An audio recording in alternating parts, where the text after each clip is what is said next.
Patch 9.16 did mix up the meta quite a bit. As a result, we do have some new champions thriving in each and every lane. Today we're going to be going over the best champion for you to be playing in each and every role. Now keep in mind, these champions are your best chance at carrying a game. We're not just looking at the highest win rate or pick rate. If you haven't already, check out our website, GameLeap.com. There we have hundreds of guides all sorted into a quick and easy to use courses system. We do have courses on both the 5 fundamental roles and champion specific courses that we are constantly expanding on. Be sure to check it out using the link in the description below. Now the first champion we're going to talk about does reside in the top lane, and it's going to be Darius. While Darius has been a solid pick in the last few patches, he hasn't really been the king of the top lane up until now. Darius is one of the few champions that are able to stand toe-to-toe with both Jax and Fiora, and he doesn't have too bad of a time into ranged top laners due to his good base stats. If you are laning against ranged top laners as Darius, you can just take a more defensive rune page and farm out the lane, stonewalling it, preventing the enemy ranged top laner from getting plating, and then being more useful in a grouped teamfight when late game comes around. However, where Darius really shines is his dueling against other bruisers. Darius is an absolute animal in the laning phase. He's easily able to push other bruisers out of the lane and get plating gold and huge CS leads. If the enemy does so much as make one small misstep, you also can net yourself a kill without any jungle pressure. He's one of the few champions that is able to stand toe-to-toe with Aatrox. However, Darius has the added benefit that he is much more tanky than Aatrox. Now, at the highest level of play, Aatrox is a little bit better than Darius, but just for your average player, Darius is so much easier to play, and he will do just about the same thing in a team fight. Darius is also much safer into ranged top laners, which is something that Aatrox does struggle a lot with. With enough practice on Darius, you shouldn't have to worry too much about ganks due to the fact that you'll be able to turn them 1v2. If you are taking Ghost, you can play the lane phase a lot more aggressive, but if you take TP, you'll be able to group with your team and counter any ganks that might happen to your bot lane. Now, moving on to the jungle role, we have everyone's favorite or least favorite bug, depending on what you might be playing. Currently, Khazix is the best jungle assassin in the entire game. He's able to easily jump in and out, completely deleting any target that mispositions. More experienced Khazix players can go for a very snowbally full lethality build, whereas people who are new to the champion might opt for a more bruiser build. Due to Khazix's evolve mechanic, you can have so many different playstyles for this champion. It is entirely up to player preference. Personally, I do prefer a full lethality version of Khazix, but there are some players who go Bruiser Khazix with WE Evolve. Now, the main reason why Khazix is able to take control of the game so easily is he has a very healthy early clear. His isolation mechanic allows him to do jungle camps pretty quickly. This paired with a self-heal on his W makes it so that he's pretty much always full HP with an extra pot on the first Scuttle Crab. He can take an extended trade with the enemy jungler, and there are very few junglers that he's not really able to duel at level 3. While his pre-level 6 is pretty strong, his true potential does unlock once he has evolved his Q. At this point, Khazix can assassinate almost any target in the game. The amount of damage he can output is actually insane. Most champions won't be able to deal with you either due to the fact that you can wait in stealth for your cooldowns to come up with your ultimate. By the time you pop out of your ultimate, you're going to have your passive ready and your Q is going to be back off cooldown. This is why Q Evolve Khazix snowballs so hard. You might think that you're safe, but the instant you walk out of a creep wave, he can 100-0 you, it doesn't matter what champion you're playing. Once Khazix does get his Duskblade, he can take out 2 or even 3 targets in a single team fight. It really is insane just how much this champion can do, and I highly recommend picking up Khazix if you don't already play him. Moving on to our mid lane, we do have the hardest champion to play in this entire list, and it's going to be Silas. Normally I don't put champions that have a high skill floor in these types of videos. I want you guys to be able to pick the champions up quickly and be able to see results on them right away. However, Silas has been so strong for so long, even appearing in 3 different roles, that I just can't ignore him anymore. If you are able to put in the time, I highly recommend learning Silas, as he is probably the best champion in the game right now for solo carrying. In almost every single game, you're going to have at least one ultimate that you can consistently steal in order to perform fantastic team fights. Even if the enemy team drafts specifically to counter you, they're not going to be able to out-teamfight you because they aren't going to have the big playmaking ultimates in order to do it. This is what makes Silas so strong in pretty much every single game. There's going to be one huge ultimate that you can steal pretty much no matter what. Silas is able to quickly and easily shove the wave out, take an ultimate, and then roam with it. He can then use this ultimate to pressure the enemy side lane or jungler.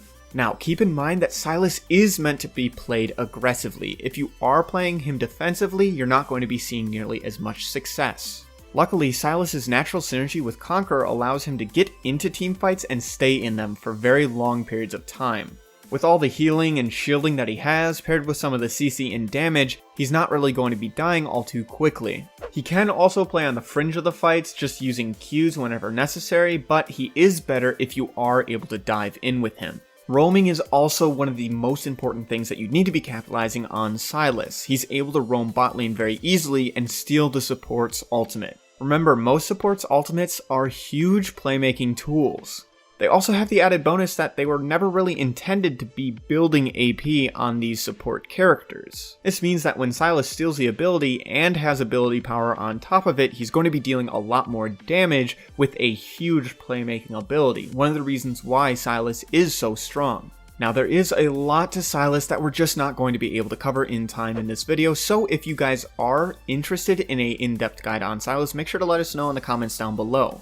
He is one of the most popular champions in the game right now, and pro players are absolutely spamming this champion. Now, moving on to our number 1 pick for ADC. Now, this spot has gone back and forth between Jinx and Caixa in the past few patches, depending on what the meta is currently looking like. Sometimes you do need that extra range with Jinx, but sometimes Caixa is better because of her mobility and safety that she offers. In this specific patch, Caixa is going to be reigning queen again.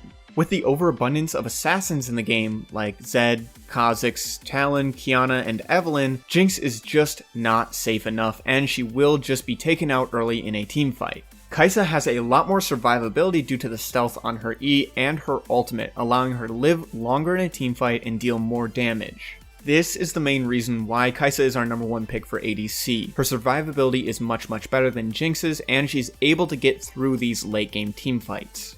Kai'Sa's early laning phase is also a lot better than Jinx's. She will be able to secure kills more often due to having more damage earlier on into the game. You don't really need to wait for a 50% crit power spike on Caixa. She has different power spikes that come much quicker. Her damage is also a lot more reliable, and you're going to be able to get an easier feel for that damage due to the fact that you're not really building RNG crit early on into the game. She works really well with some of the new support picks that have been popping up as well, supports like Volibear. Ultimately, Caixa is going to be the best pick in the majority of your games, and she's always going to work. There isn't really any team comp that she won't be able to be played into. Now onto the final role, support. Now support is more of a difficult role since you don't really solo carry on support quite as often. Support is more about setting up for your team and keeping them safe and keeping them alive. Our best pick for that specifically is going to be Yuumi. Yuumi is able to keep her ADC healthy in a lot of team fights, and she absolutely cucks most assassins. A lot of assassins won't have the damage to one-shot Yuumi anymore. She can hop out and block one certain skill shot before hopping back into the ADC. Yuumi is just the best character in the game to keep your ADC alive, and that's just the facts. On top of this, Yuumi's laning phase isn't even weak.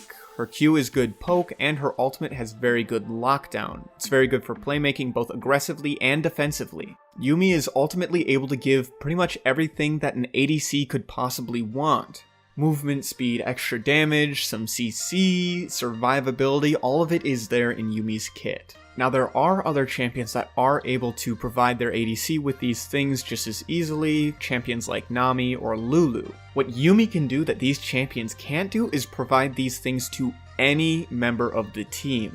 Yuumi is able to put her survivability onto pretty much any champion in the game. She can attach to a diver and keep them topped off while they absolutely eviscerate the enemy team from inside. If your mage is the one carrying, you can attach to them, give them a little bit of extra stats, give them some more movement speed, and help poke with them. Yuumi has good synergy with about 95% of picks in League of Legends, and while there are a few oddballs out there like Khazix that Yuumi shouldn't be attaching to, these picks are few and far between. Yumi just works in just about every single team comp, and you don't have to worry about how your team is going to play around you because you just give them stats and allow them to play the game the way they want to. Yumi is probably the smoothest support to play with just simply because she empowers you so much and allows you to play how you want to. I don't think I've ever seen an ADC complain because they got a Yumi on their team, and if they did, then they're probably just delusional because Yumi is the best support in my opinion.